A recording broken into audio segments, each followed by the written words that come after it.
ಕೇಡಿ ರಾವಣ,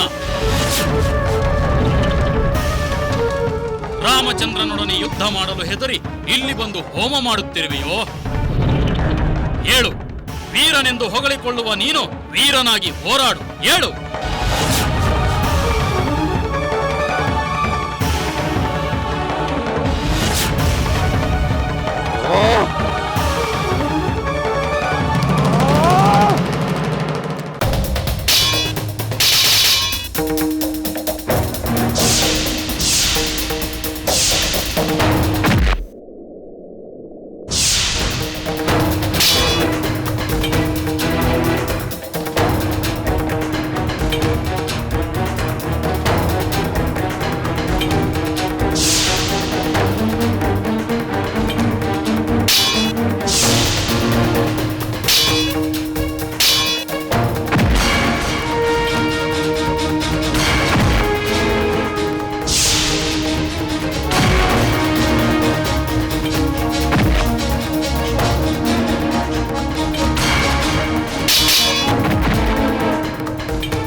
ಎಲ್ಲವೋ ರಾವಣ, ಅಡ್ಡದಾರಿಯನ್ನು ಹಿಡಿದು ಪ್ರಾಣ ರಕ್ಷಿಸಿಕೊಳ್ಳುವ ವ್ಯರ್ಥ ಪ್ರಯತ್ನವನ್ನು ಬಿಡು. ನಾವದಕ್ಕೆ ಅವಕಾಶವನ್ನು ಕೊಡುವುದಿಲ್ಲ. ಈಗ ನಿನಗಿರುವುದು ಒಂದೇ ದಾರಿ. ಯುದ್ಧ ಭೂಮಿಗೆ ಬಂದು ರಾಮನೊಂದಿಗೆ ಹೋರಾಡು.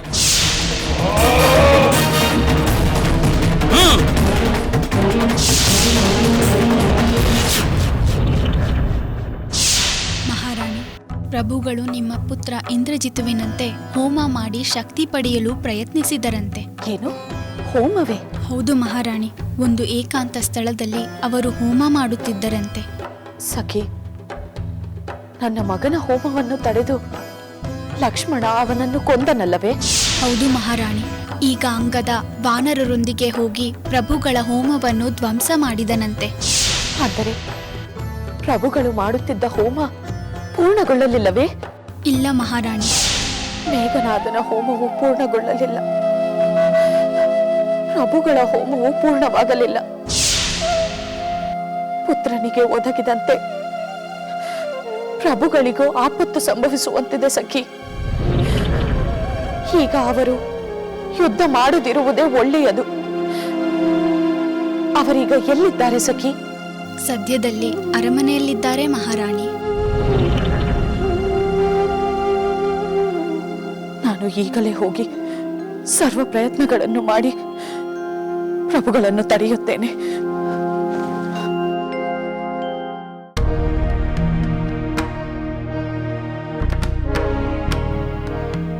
ಪ್ರಭು, ನೀವು ಮಾಡುತ್ತಿದ್ದ ಹೋಮವನ್ನು ಆ ವಾನರರು ಅಡ್ಡಿಪಡಿಸಿದರಂತೆ. ಅದಕ್ಕೆ ಅಯ್ಯೋ ಎನ್ನಲು ಬಂದೆಯಾ? ಇಲ್ಲ ಪ್ರಭು, ನಿಮಗೆ ಸಾಂತ್ವನ ಹೇಳಲು ಬಂದೆ. ನೀನೇನು ಸಮಾಧಾನ ಹೇಳುವೆ ಎಂದು ನನಗೆ ಗೊತ್ತಿದೆ. ಮತ್ತದನ್ನೇ ಹೇಳಿ ನನ್ನ ಅಶಾಂತಿಯನ್ನು ಕೆರಳಿಸದೆ ಸುಮ್ಮನೆ ತೆಪ್ಪಗಿದ್ದರೆ ಸಾಕು. ಈ ಕೋಪ, ತಾಪ, ಹಠ ಎಲ್ಲ ಏಕೆ ಪ್ರಭು? ಶಾಂತ ಮನಸ್ಸಿನಿಂದ ಯೋಚಿಸಿ. ಆಗಿರುವ ಅನರ್ಥಗಳನ್ನು ನೆನೆದು ಮುಂದಾಗಬಹುದಾದ ಆಪತ್ತುಗಳನ್ನು ಯೋಚಿಸಿ ರಾಮನೊಂದಿಗೆ ಈ ಯುದ್ಧ ಸಮಂಜಸವಲ್ಲ ಪ್ರಭು. ಏಕೆ ಸಮಂಜಸವಲ್ಲ? ನಾನೇನು ಅವನಿಗಿಂತ ಅಲ್ಪನೇ, ಶೌರ್ಯಹೀನನೇ? ಅದನ್ನು ವಿಮರ್ಶೆ ಮಾಡುವಷ್ಟು ಶಕ್ತಿ ನನಗಿಲ್ಲ ಪ್ರಭು. ಪ್ರಭು, ಲಕ್ಷ್ಮಣನು ಹಾಕಿದ ಒಂದು ಗೆರೆಯನ್ನು ದಾಟುವುದು ನಿಮ್ಮಿಂದಾಗಲಿಲ್ಲ. ರಾಮದೂತನೇ ಎಷ್ಟೋ ಮಹಾಕಾರ್ಯಗಳನ್ನು ಮಾಡಿದ. ಅಂಥ ರಾಮನ ಮೇಲೆ ಈ ಯುದ್ಧವನ್ನು ಗೆಲ್ಲಲು ಸಾಧ್ಯವೇ? ಅಂದರೆ ನಾನು ಗೆಲ್ಲುವುದಿಲ್ಲ ಎಂದು ನೀನೇ ನಿರ್ಧರಿಸಿಬಿಟ್ಟೆಯಾ? ಇದು ನನ್ನ ನಿರ್ಧಾರವಲ್ಲ ಪ್ರಭು, ವಾಸ್ತವ ಸಂಗತಿ. ಕೋಪ ತಾಪಗಳನ್ನೆಲ್ಲ ಬಿಟ್ಟು ಯೋಚಿಸಿದರೆ ಸತ್ಯವೇನೆಂದು ನಿಮಗೇ ಅರ್ಥವಾಗುತ್ತದೆ. ಅರ್ಥವಾಗಿದೆ ಮಂಡೋದರಿ, ನನಗೆ ಅರ್ಥವಾಗಿದೆ. ನನ್ನ ಕೀರ್ತಿಗೆ ಪಂಥಾಹ್ವಾನ ನೀಡುತ್ತಿರುವ ಆ ನರವಾನರರನ್ನು ಅದೇ ಬಡಿದು ನಾನು ವಿಜೃಂಭಿಸುತ್ತೇನೆ. ಲಂಕೆ ಕೀರ್ತಿಯನ್ನು ಎತ್ತಿ ಹಿಡಿಯುತ್ತೇನೆ. ಹಾಗಾದರೆ ನನಗೂ ಸಂತೋಷವೇ ಪ್ರಭು. ಮತ್ತೇಕೆ ಈ ವ್ಯರ್ಥ ಪ್ರಯತ್ನ? ಮತ್ತೆ ಮತ್ತೆ ನನ್ನನ್ನು ಯುದ್ಧ ವಿಮುಖನನ್ನಾಗಿ ಮಾಡುವ ಅವಿವೇಕ ಬೇಕೆ? ಪ್ರಭು, ಜಯದ ಭರವಸೆ ಇಲ್ಲದಿರುವಾಗ ಉಳಿದುಕೊಳ್ಳುವ ಪ್ರಯತ್ನ ಕ್ಷೇಮವಲ್ಲವೇ? ಹೌದು ಪ್ರಭು, ನೀವು ಉಳಿಯಬೇಕು. ನಾನು ನನ್ನ ಪತಿಯನ್ನು ಉಳಿಸಿಕೊಳ್ಳಬೇಕು. ರಾಮಚಂದ್ರ, ವಿಭೀಷಣನ ಮಾತು ಸತ್ಯವಾಗಿತ್ತು. ರಾವಣ ಒಂದು ಗುಪ್ತ ಸ್ಥಳದಲ್ಲಿ ಹೋಮ ಮಾಡುತ್ತಿದ್ದ. ಯುವರಾಜಾಂಗದ, ಆ ರಾವಣನ ಹೋಮ ಕಾರ್ಯ ಪೂರ್ಣಗೊಳ್ಳಲಿಲ್ಲ ತಾನೇ? ಇಲ್ಲ ವಿಭೀಷಣ, ಅಷ್ಟರಲ್ಲಿ ನಾವು ಅದನ್ನೆಲ್ಲ ಧ್ವಂಸ ಮಾಡಿ ಬಂದೆವು. ಒಳ್ಳೆಯ ಕೆಲಸ ಮಾಡಿದ ಅಂಗದ. ಆ ನೀಚ ಈಗ ಇನ್ನೇನು ಮಾಡಬಲ್ಲ? ಕೆರಳಿದ ಅವನು ಸ್ವಲ್ಪ ಹೊತ್ತು ನನ್ನೊಡನೆ ಯುದ್ಧವನ್ನೂ ಮಾಡಿದ. ಅವರಿಂದ ನಮ್ಮವರಿಗೆ ಯಾವ ಹಾನಿಯೂ ಆಗಲಿಲ್ಲವಷ್ಟೇ? ಇಲ್ಲ ರಾಮಚಂದ್ರ, ನಮ್ಮಿಂದ ಅವನಿಗೆ ಹಾನಿಯಾಯಿತೇ ಹೊರತು ನಮಗೇನೂ ಆಗಲಿಲ್ಲ. ಅವನೀಗ ಯುದ್ಧ ಮಾಡಲು ರಣರಂಗಕ್ಕೆ ಬರುತ್ತಾನಲ್ಲವೇ? ಬೇರೆ ದಾರಿ ಏನಿದೆ ಸುಗ್ರೀವ? ಬಂದೇ ಬರಬೇಕು. ಬರುತ್ತಾನೆ. ಹೌದು, ಬರಲೇಬೇಕು. ಅವನ ಜೊತೆ ಈ ಯುದ್ಧವೂ ಕೊನೆಯಾಗಬೇಕು. ನನ್ನ ಜಾನಕಿಯ ದುಃಖ ಅಂತ್ಯವಾಗಬೇಕು. ನಾನು ಕೇವಲ ನಿನ್ನ ಪತಿಯಲ್ಲ, ಈ ಲಂಕೆಯ ರಾಜನೆಂಬುದನ್ನು ಮರೆಯಬೇಡ. ಲಂಕೆಯ ರಾಜನಾಗಿ ಸೀತಾಪಹರಣ ನ್ಯಾಯವೆಂದು ಹೇಳುತ್ತೀರಾ ಪ್ರಭು? ಮಂಡೋದರಿ, ಇದನ್ನು ಹೇಳಲು ನೀನು ಇಲ್ಲಿಗೆ ಬಂದೆಯಾ? ವಾಸ್ತವ ಸಾಮಾನ್ಯವಾಗಿ ಕಹಿಯಾಗಿರುತ್ತದೆ ಪ್ರಭು. ಬಂಧು ಬಾಂಧವರನ್ನು, ಮಿತ್ರರನ್ನು, ಪುತ್ರ ಸೋದರರನ್ನು ಕಳೆದುಕೊಂಡಿರುವಾಗ ಉಳಿದಿರುವುದನ್ನಾದರೂ ಉಳಿಸಿಕೊಳ್ಳುವುದು ವಿವೇಕ ಪ್ರಭು. ನನಗೇ ವಿವೇಕ ಹೇಳುವಷ್ಟು ಜ್ಞಾನಿಯಾಗಿ ಬಿಟ್ಟಿರುವೆಯಾ? ನಾನು ಜ್ಞಾನಿ ಅಲ್ಲ ಪ್ರಭು. ಆದರೆ ಜಾಣರಾದವರು ಮಾಡಿದ ತಪ್ಪನ್ನು ಮತ್ತೆ ಮತ್ತೆ ಮಾಡಲು ಹೋಗುವುದಿಲ್ಲ. ನಾನು ಯಾವ ತಪ್ಪನ್ನು ಮಾಡಿಲ್ಲ. ಮಾಡಿದ್ದರು, ಅದು ತಪ್ಪೇ ಆಗಿದ್ದರು, ಅದನ್ನು ತಿದ್ದಿಕೊಳ್ಳಲಾಗದಷ್ಟು ದೂರ ಬಂದು ಬಿಟ್ಟಿದ್ದೇನೆ. ಹಿಂದಿರುಗುವ ಪ್ರಶ್ನೆಯೇ ಇಲ್ಲ, ಅದು ಸಾಧ್ಯವೂ ಇಲ್ಲ. ವೀರನಂತೆ ಬದುಕಿದ ಈ ರಾವಣ ಹೀನನಾಗುವುದಿಲ್ಲ. ದರ್ಪದಿಂದ ಬದುಕಿದ ಈ ರಾವಣ ಅಲ್ಪನಾಗುವುದಿಲ್ಲ. ಎಲ್ಲರನ್ನೂ ಕಳೆದುಕೊಂಡರೂ ಈ ರಾವಣ ಅಭಿಮಾನವನ್ನು ಬಿಡುವುದಿಲ್ಲ. ಗೆಲ್ಲುತ್ತೇನೆ. ಗೆಲ್ಲದಿದ್ದರೆ ವೀರ ಸ್ವರ್ಗವನ್ನು ಪಡೆಯುತ್ತೇನೆಯೇ ಹೊರತು ಜೀವಗಳ್ಳನಾಗುವುದಿಲ್ಲ. ಪ್ರಭು, ದಯಮಾಡಿ ನನ್ನ ಮಾತನ್ನು ಕೇಳಿ. ಮಂಡೋದರಿ, ಬಿಡು ನಿನ್ನ ಭ್ರಮೆಯನ್ನು. ಹೊರಟು ಹೋಗು. ರಾಮನನ್ನು ಗೆದ್ದ ಮೇಲೆ ನಾನೇ ಬಂದು ನಿನ್ನನ್ನು ನೋಡುತ್ತೇನೆ. ದಯಮಾಡಿ ಇಲ್ಲಿಂದ ಹೊರಟು ಹೋಗು. ಪ್ರಭು,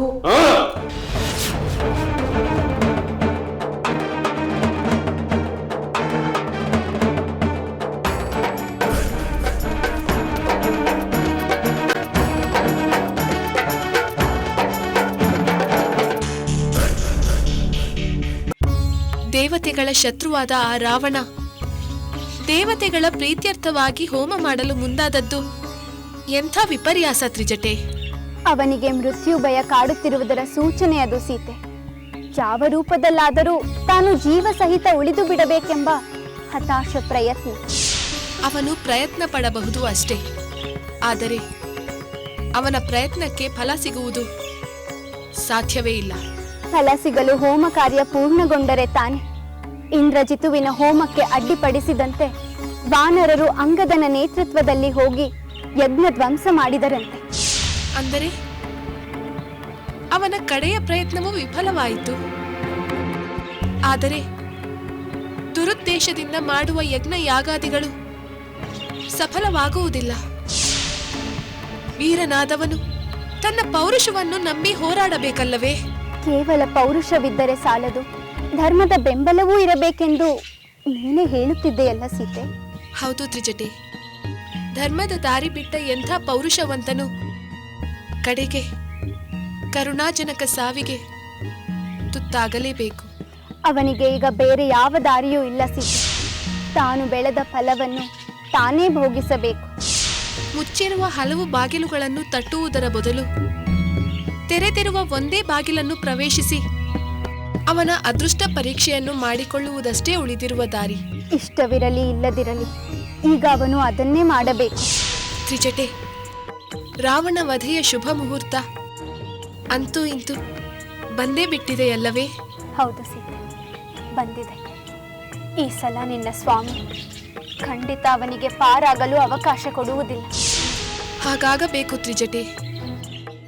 ಈ ಅಶೋಕವನದ ಸೆರೆಯಿಂದ ಎಷ್ಟು ಬೇಗ ಬಿಡುಗಡೆ ಹೊಂದುತ್ತೇನೋ ಎಂದು ನನ್ನ ಜೀವ ಕಾತರಿಸುತ್ತಿದೆ.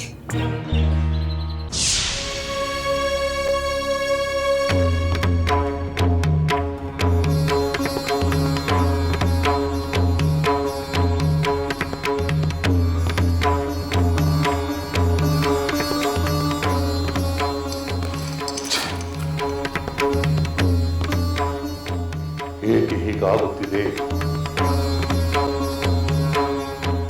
ಸೋಲು ಏಕೆ ನನ್ನ ಬೆನ್ನು ಬಿಡುತ್ತಿಲ್ಲ? ಛೆ! ಎಲ್ಲರೂ ನನಗೆ ಬುದ್ಧಿ ಹೇಳುವಂತಾಯಿತು. ಆ ರಾಮನನ್ನು ಗೆಲ್ಲುವ ಸಾಮರ್ಥ್ಯ ನನಗಿಲ್ಲವೇ? ದೇವತೆಗಳನ್ನೇ ಗೆದ್ದ ನನಗೆ ಒಬ್ಬ ಮಾನವನನ್ನು ಗೆಲ್ಲುವ ಸಾಮರ್ಥ್ಯವಿಲ್ಲವೇ?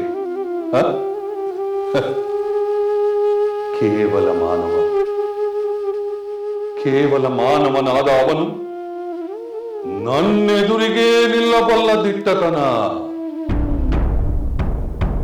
ಅದು ಎಲ್ಲಿಂದ ಬಂತು?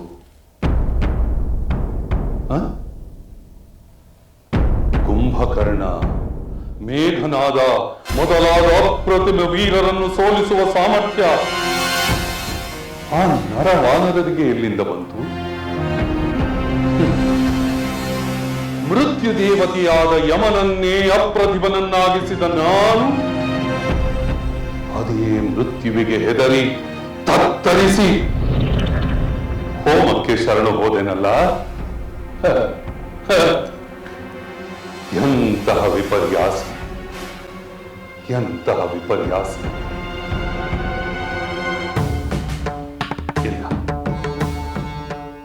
ಇಲ್ಲ, ಈ ನನ್ನ ದುಸ್ಥಿತಿಗೆ ಆ ನರವಾನರರ ಸಾಮರ್ಥ್ಯ ಕಾರಣವಲ್ಲ. ನನ್ನ ಬೆನ್ನ ಹಿಂದೆ ಇರುವ ಶಾಪಗಳ ಸರಣಿಯೇ ಕಾರಣ. ಎಷ್ಟು ಶಾಪಗಳು, ಎಷ್ಟು ಜನರ ಶಾಪಗಳು!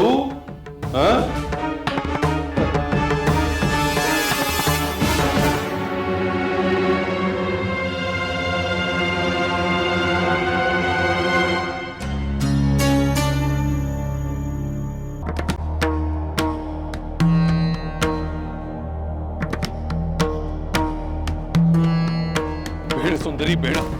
ನಿನ್ನಂತಹ ಅಪೂರ್ವವಾದ ದೇಹವನ್ನು ನನ್ನಂತಹ ರಸಿಕರ ಭೋಗಕ್ಕೆ ದುರ್ಲಭವಾಗುವಂತೆ ಅಗ್ನಿಗೆ ಅರ್ಪಿಸಿ ನಾನು ಮಹದಾನಂದವನ್ನು ಪಡೆಯುವ ಅವಕಾಶವನ್ನು ವಂಚಿಸಬೇಡ. ಛೀ ನೀಚ! ಇಂತಹ ಎಷ್ಟೋ ದೇಹಗಳನ್ನು ಪಡೆಯುತ್ತೇನೆ.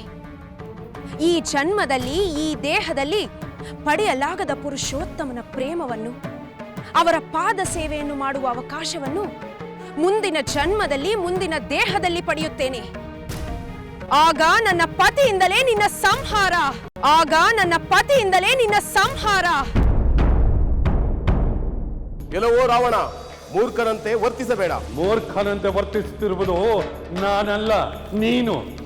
ಮಂಗನಂತೆ ಕುಚೇಷ್ಟೆಯ ಮಾತುಗಳನ್ನಾಡುತ್ತಿರುವ ದುರುಳ.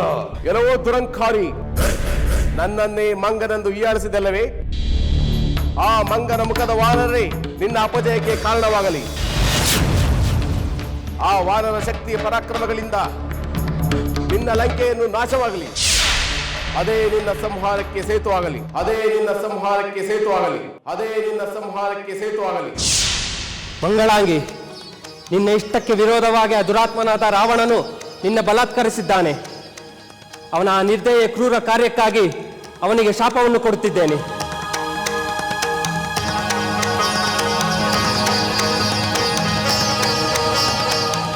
ಇಷ್ಟವಿಲ್ಲದ ಹೆಣ್ಣಿನ ಮೇಲೆ ಆ ದುರುಳ ರಾವಣ ಬಲಾತ್ಕರಿಸಿದೆ ಆದರೆ ಅವನ ತಲೆ 7 ಚೂರಾಗಿ ಒಡೆದು ಹೋಗಲಿ. ಇಷ್ಟವಿಲ್ಲದ ಹೆಣ್ಣಿನ ಮೇಲೆ ಆ ದುರುಳ ರಾವಣ ಬಲಾತ್ಕರಿಸಿದೆ ಆದರೆ ಅವನ ತಲೆ 7 ಚೂರಾಗಿ ಒಡೆದು ಹೋಗಲಿ. ಅವನ ತಲೆ 7 ಚೂರಾಗಿ ಒಡೆದು ಹೋಗಲಿ. ಅವನ ತಲೆ 7 ಚೂರಾಗಿ ಒಡೆದು ಹೋಗಲಿ. ಏನಂದೆ ನೀನು? ಸತ್ಯವನ್ನು ಹೇಳಿದೆ, ನಿನ್ನ ಭವಿಷ್ಯವನ್ನು ಹೇಳಿದೆ.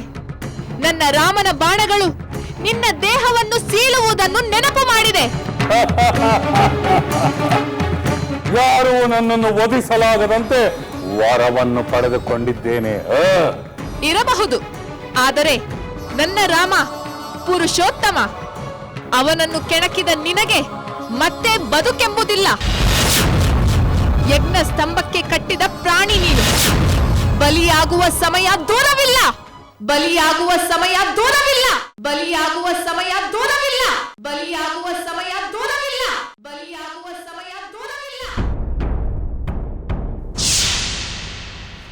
ಸಾಕು ಸಾಕು ಸಾಕು. ಈ ಶಾಪಗಳ ಪ್ರಸಂಗವನ್ನು ನೆನಪಿಸಿಕೊಂಡು ನಾನು ಕುಸಿಯಬೇಕೆ?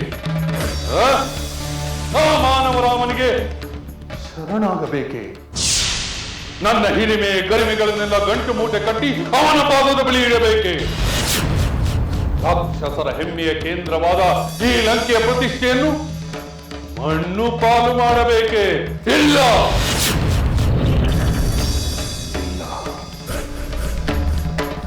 ನಾನು ಹಾಗೆ ಮಾಡುವುದಿಲ್ಲ. ಒಂದಲ್ಲ, ಎರಡಲ್ಲ, 18 ಶಾಪಗಳು ನನ್ನ ಬೆನ್ನು ಹತ್ತಿ ಬೇಟೆಯಾಡಿದರು. ನಾನು ಧೃತಿಗೆಡುವುದಿಲ್ಲ. ಯಾವ ಶಾಪಗಳು ನನ್ನನ್ನು ಏನೂ ಮಾಡಲಾಗುವುದಿಲ್ಲ ಎಂಬುದನ್ನು ನಾನು ನಿರೂಪಿಸುತ್ತೇನೆ. ಹೋರಾಡುತ್ತೇನೆ. ಸಮಸ್ತ ಶಕ್ತಿ ಸಾಮರ್ಥ್ಯಗಳನ್ನು ಪಣಕ್ಕಿಟ್ಟು ಹೋರಾಡುತ್ತೇನೆ. ಯುದ್ಧಕ್ಕೆ ಹೋಗುತ್ತೇನೆ. ಹೋಗಿಯೇ ಹೋಗುತ್ತೇನೆ. ಏನು ಮಂಡಲದಲ್ಲಿ ಆರಾಮಿರಬೇಕು? ಇಲ್ಲ, ನಾನಿರಬೇಕು.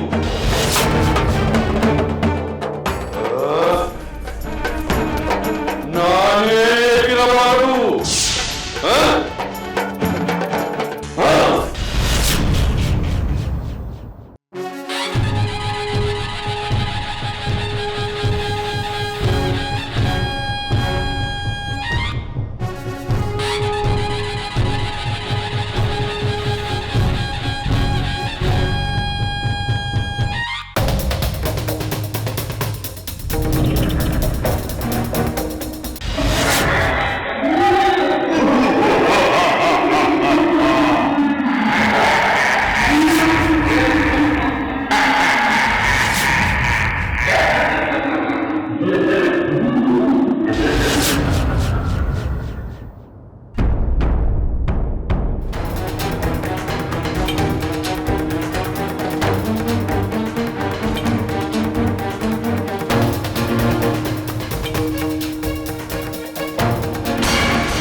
ಪರಮೇಶ್ವರ ದಯಾಮಯ, ಆ ರಾಮ ಎಷ್ಟು ಸಲ ನನ್ನ ಪತಿಯ ಶಿರವನ್ನು ಕತ್ತರಿಸಿದರು, ಮತ್ತೆ ಮತ್ತೆ ಮೂಡುತ್ತಲೇ ಇರಲಿ. ರಾಮನೇ ಬೇಸರಗೊಂಡು ತನ್ನ ಪ್ರಯತ್ನವನ್ನು ಕೈಬಿಡಲಿ. ಆಗಲಾದರೂ ಈ ಯುದ್ಧ ನಿಲ್ಲುವಂತಾಗಲಿ. ಲಂಕೆಯಲ್ಲಿ ಮತ್ತೆ ಶಾಂತಿ ಸಮಾಧಾನ ಮೂಡಲಿ. ಸೀತೆ ತನ್ನ ಪತಿಯನ್ನು ಸೇರುವಂತಾಗಲಿ. ದಯಮಾಡಿ ನನ್ನ ಈ ಕೋರಿಕೆಯನ್ನು ನೆರವೇರಿಸು ತಂದೆ, ನೆರವೇರಿಸು.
ನನ್ನ